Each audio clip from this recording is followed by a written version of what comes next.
Bonjour, merci beaucoup pour votre initiative qui compte en Bretagne, évidemment, où nous nous posons beaucoup de questions. La Bretagne, c'est 5600 kilomètres de côte quand on intègre la Loire-Atlantique. Évidemment, nous sommes soumis à des phénomènes à la fois d'érosion, qui sont des phénomènes naturels, mais accélérés probablement avec le réchauffement climatique et la fréquence d'épisodes comme les tempêtes, mais aussi comme des sécheresses importantes. Donc cette érosion peut être augmentée aujourd'hui par l'évolution du niveau de la mer, sans compter évidemment les problématiques de submersion marine.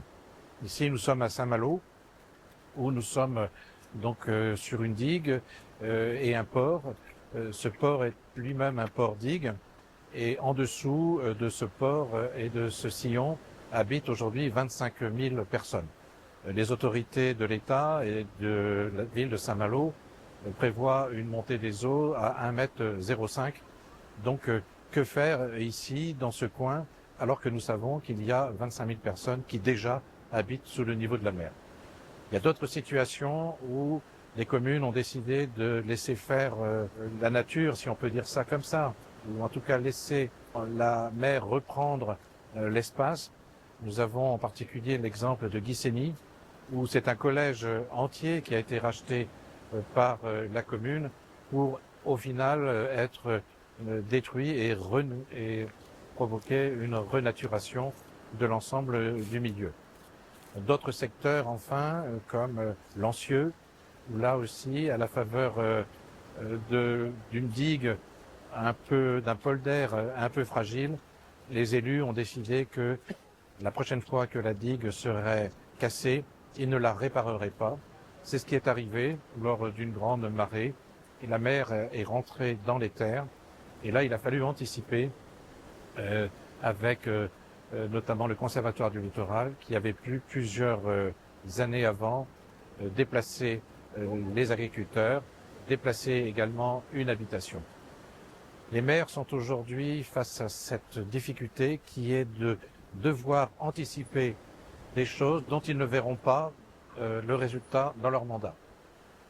Aujourd'hui, les décisions que nous pouvons prendre en Bretagne seront visibles par mes petites filles quand elles auront 60 ans.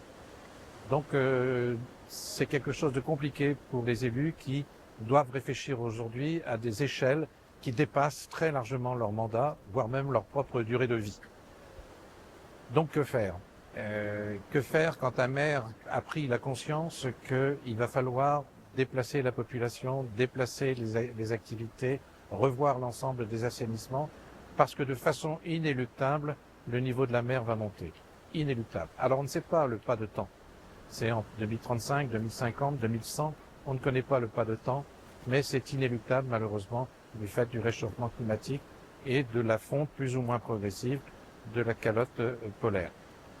Donc c'est très compliqué, il faut un certain courage politique, il faut aussi qu'il y ait des moyens qui aujourd'hui ne sont pas là pour travailler avec les populations, mais nous savons que coûte, même si le niveau de la mer monte, il ne faudra pas que la démocratie baisse et il nous faut travailler avec les populations vraiment pour savoir ce que l'on va faire demain, comment on va s'adapter aux situations qui nous arrivent.